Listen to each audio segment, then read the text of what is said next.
So for the first lesson, I want to go into something that you probably don't hear a lot of producers talk about, but we're going to talk about your presence in the room and why it's so important.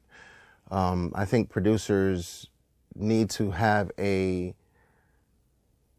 control of the room. You need to know the pulse of the room with the artist, whoever the artist may bring.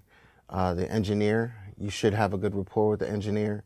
And even if you don't know the engineer, try to create one in that instance, because that's who's going to be your co-pilot. That's your co-pilot for the rest of that project. So at the end of the day, we're going to talk and go into detail about your presence and how you can gain control of the room, so it doesn't feel like you're some kind of overlord, but at the end of the day, you have the pulse going in the right direction, and the creativity and all the vibes are going to all correlate and make sense.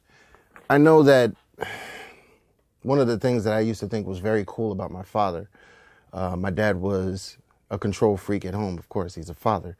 But at the end of the day, to see that in a studio, to see my father actually run a session with a Robert Palmer, a Rod Stewart, a Diana Ross, and to see him actually say something and everybody jumping around trying to make it work for the greater good of the project was amazing to me. And I think that he did it with a greatest of intentions, because he wanted to make sure that it was a great project. He wanted to make sure that everybody gave their best. He was giving his best, and he wanted to make sure that the entire room was all at the same percentage. Everybody's giving their best. When you're in any kind of instance where it's your music, understand that you're 50% owner of that project regardless. So if you're 50% owner and your name is going on there, your name being your brand, you want to make sure that you have the greatest kind of brand there is. And I want to make sure that me and the engineer are speaking. I normally use humor. Humor always cracks any ice, even with those people that don't want to smile. You can turn around and still use humor. You want to understand your engineer and make sure that he's comfortable. And then once the artist gets there, of course, the artist, it's their project and it's their session.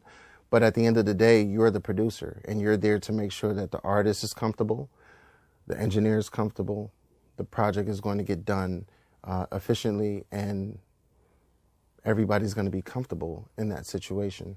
It's about the artist. It's about the song. It's really not about you. And in that instance, that's where servitude comes in. That's where you have to alleviate your entire ego sometimes. And it's hard. It's hard for people because we naturally think about ourselves and why am I not getting the attention, and why do they think that they could talk to me like that? And all of that has to be pushed aside. If you want to make the greatest song you can, and you're working with a great artist and it's a great opportunity, keep yourself open to the creative vibe of things. And if they want to go and be a lot on it, fine. Get them to do their job and then let them leave. And then you go into being a producer. Start mixing the record, start editing the record, work with the engineer.